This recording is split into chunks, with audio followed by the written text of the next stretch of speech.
Cocoon Spawn Girls, Chapter 24. The road leading away from the office seemed devoid of any sign of life. We were a little ways outside of town, but still you would think you'd see some sort of signs. Clarice and I continued on towards the town. We figured if any spawn appeared, they'd head there as well. "Do you think we could capture Tiki if we find her?" I write, and catch up to Clarice so she can read it. As we walk, she shakes her head after thinking for a moment. "I just don't think we'll have any better luck than when we tried in the dorm floor. Back then we had her in a closed area, and I wasn't able to hold her for very long. If she runs into a spawn and eats it, do you think she'll turn back?" "Well, that's about what we were going to do to her if we found her, right? Make her eat some spawn and hope it works. Perhaps we don't need to worry about capturing her." King shook his head.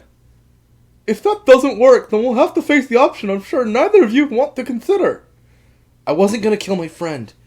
Even if the flesh didn't work for her, we'd still find another way. What other choice do we have?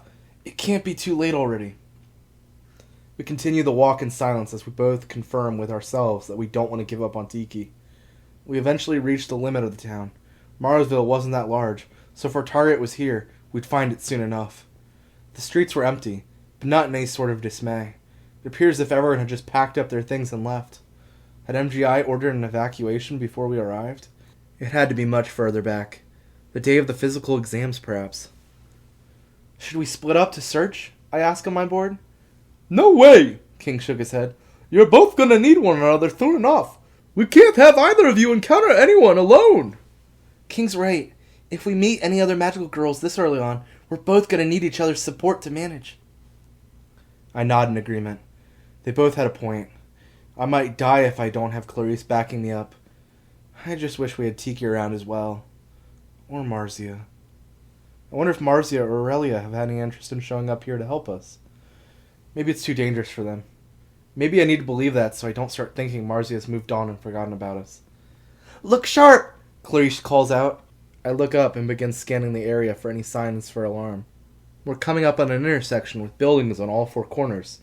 A more metropolitan area of the town with lots of close-together buildings and businesses. I pause when Clarice does, readying Fool's Night to guard myself. I begin to hear what Clarice must have heard. A sound of something hitting pavement that sounded much too large for a pair of shoes. Clarice reached into her pocket and retrieved 2 marbles, arming herself. The sound gets closer and closer. Clarice has us move up against one of the buildings on the side of the road the sound is headed past. If it continues forward without seeing us, perhaps we can get a surprise attack on it. The sound of large feet grows closer still, and then we see a white body emerge past the corner. As it moves forward down the road, we get a full view of its body. It's about the size of a baby elephant. It's covered in white fur and has no head. Where a neck should start is a bright crimson red orb with specks of black across it. It doesn't seem to have eyes, which makes me wonder how it can see where it's going. "Should we attack?" I write, holding the tip of my marker to make sure it doesn't make any sound as I write. Clarice holds up a fist, a clear sign to hold off. Her and King continue staring at the spawn as it moves forward across the street, completely missing us on the crossroad. When she seems satisfied with assessing its danger level, she opens her fist and we both begin running at the spawn as quietly as we can from behind. We're halfway across to it when a loud foghorn begins going off from behind us. We're stunned for an instant before we turn around and see a second white, identical spawn clinging to the side of the building we were just moving from. "Shoot!" Clarice lets out as she begins going on the defensive, placing her back against mine. Both of us now facing a spawn each. We were in the middle of the road, a terrible position to be in. The first spawn turned around and now was facing us. I prepared to fight. I was thinking I'd punch through the red thing first, because it seemed important. Without making any sort of move towards us, it began making its own foghorn sound, joining the other one in their loud chorus of a single note. What was that? Some sort of sound attack? Then we heard through the loud horns, more horns joining into the chorus from all around us. Just how many of these things were there? The 2 beside us stopped their sounds. Then we were met with the sound of some a block or 2 away. Those 2 ceased, and now only was the sound of some even further before they ceased and ours began again. "Shoot, girls! They're making sounds to guide something or someone the right way to get to us!" King cried. "Explain more. They know where we are right now. I'm looking at them, Clarice screamed back at him.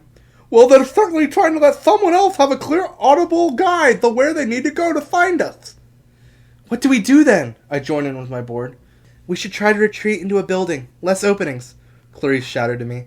I nodded and we made a break towards the building we had come from, where the spawn was hanging off of. The moment we tried to get close to the building, the spawn leapt off and stood between it and us.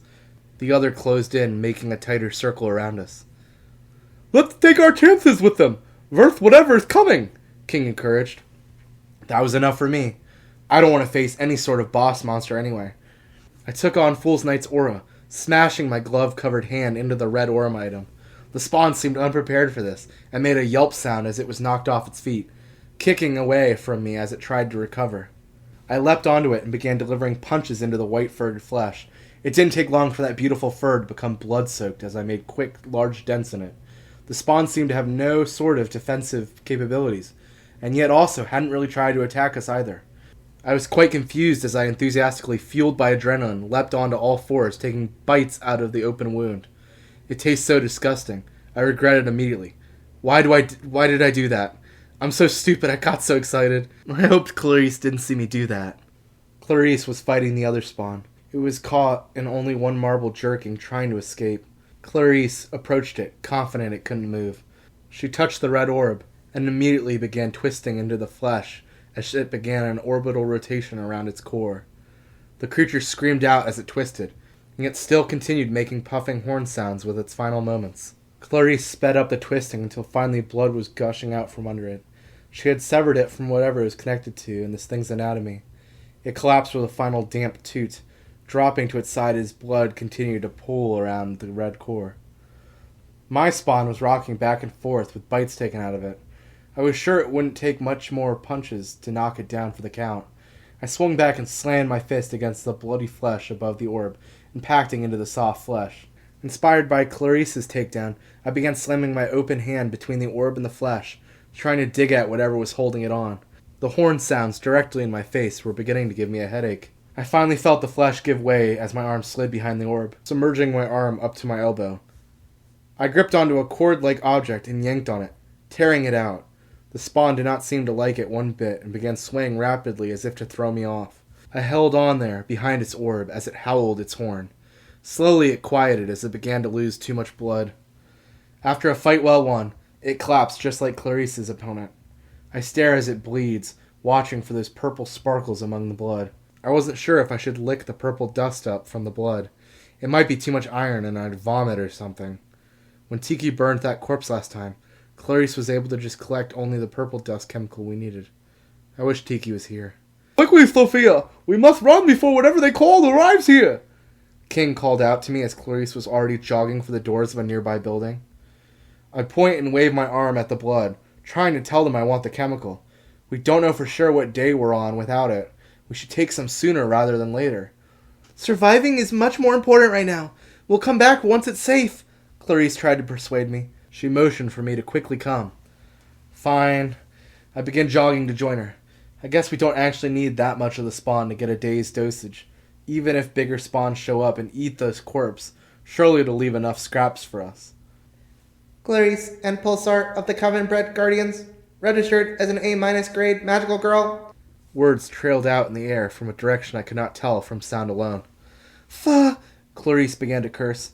Run! She shouted as she picked up the pace into a full dash towards the building. I run as fast as I can behind her.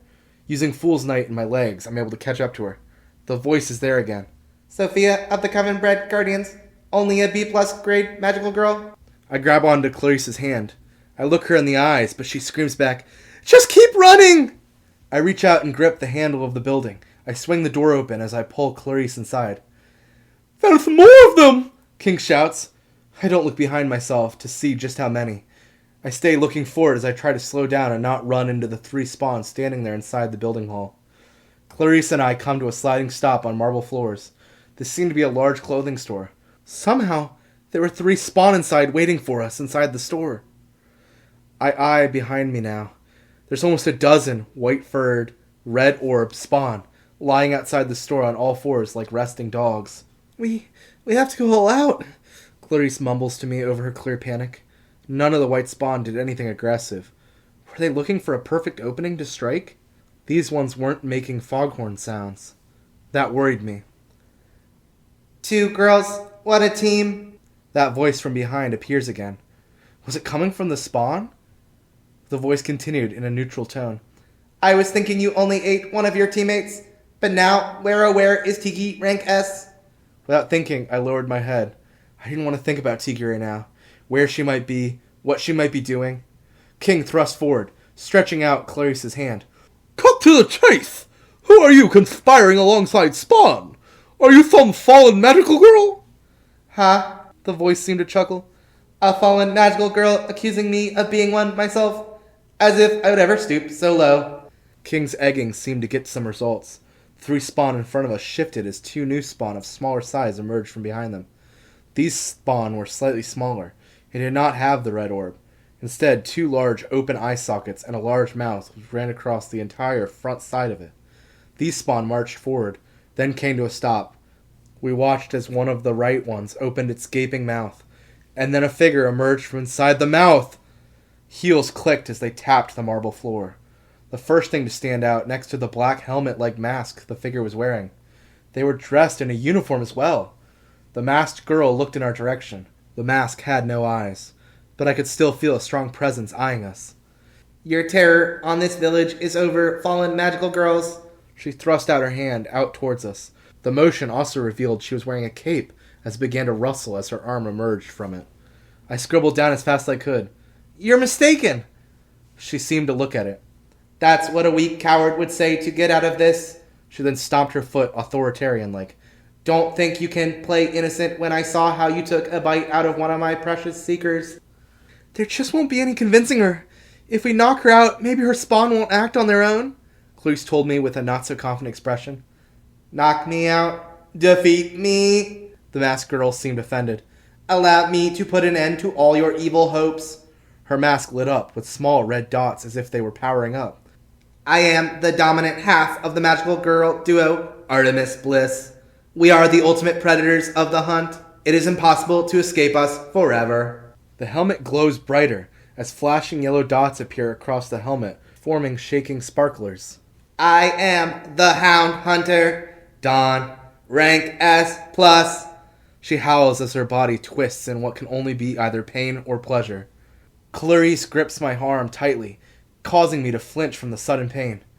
I glance to her and see her expression is that of someone who wants to vomit. She's practically turning green as tears well up in her eyes. She gags, releasing me to cover her mouth as she tries to keep herself standing. If she isn't lying, S+, there are a few of those. We're in trouble. King grabs her face and slaps it with a small green hand. Don't lose the battle by default by giving up. We strike first and we strike fast. We can win this. There is no fight without a chance of winning. Clarice nodded slowly, but her expression was still unchanged from her fearful, sick look. Girls. Dawn called over to us to get our attention. Her helmet lights light up to form a large smile with eyes to go with them. Please, we must make this interesting for me. I don't get to hunt fallen magical girls often. Don't think I'm going to kill you now. Her mask shifts over to an image of a stop sign. If I wanted you dead immediately, I would have killed you already. Her mask flashes a scary eyeball. We stare at her in both fear and uncertainty if we should try to strike. She claps her hands together. Okay, here's the deal. Her mask shows an image of a finger holding up. You girls can have, 20 minutes to run. Then I'll send my little seekers to locate you. Once they find you, they'll make that lovely loud noise to bring the hunter drones to you. And me as well, of course. So get out there and do your best to make this interesting. She concludes with another clap. I look over to Clarice, shocked we get the chance to escape. We both slowly move back to the door. The spawn outside have already moved out of the way, giving us room to leave. Not turning our back on Dawn, we walk backwards out of the shop. Right before the door closes, she calls out one more time to us. Oh, and my partner, Roxanne, is out there somewhere. But don't worry, I told her you are off limits for 20 minutes. How reassuring. Without much choice, me and Clarice begin booking it down the street. We try to do some zigzags to stay out of the sight line of the shop, I ran harder than I ever have before. When I eventually deactivate Fool's Night, this is gonna really hurt. We keep running. Somehow we're now dead center in the middle of some sort of hunting game. I knew MGI would send someone after us. But this was outrageous. And what was the deal with all those white spawns she controlled? So unfair. Not even Declarina had a spawn that large under her control, let alone a whole pack of them. We keep running. That's all we can do. End of chapter 24.